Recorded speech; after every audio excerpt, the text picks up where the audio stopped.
Ni magerio na menyamariko iria hana nyoka biuba ukorwo wa miaka 84 aragerera akiingira kana kuma gwake.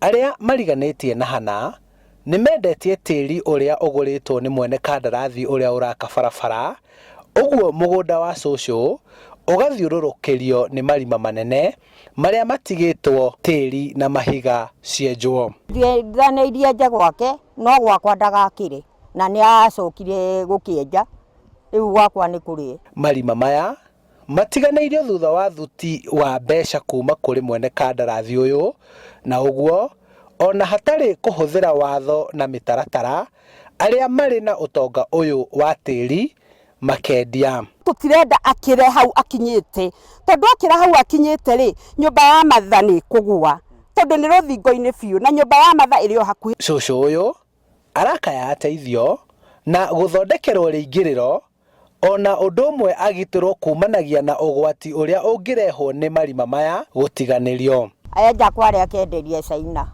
riu ri akare akinya gwakwa na ngeretie kwaria ni nogete riu ndirenda ndeithio. Kiria turahoya ri kuguothe amomorete ri atwikirire ruthingo rwa ihiga, atwikirira ruthingo rwa ihiga ri rukinyite hari kingiirie kinyite tondu kingicio niwe wekirite na riu ni momoku ciothe tondu riu okite nginya mwena wa gwitu. Towe wiki urateta ona aria angi makuhaniriirie manageria kuhoya kihoto kiao kuma kuri aria marumboyanagia na maria maturigiciirie no matire marateithika.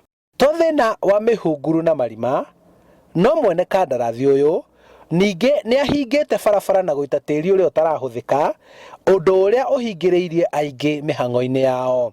Ngiripotera Inooro TV kuma itura ria Kahuru Muguga kaunti-ini ya Kiambu, njetagwo Charles Gikunga wa Kariuki.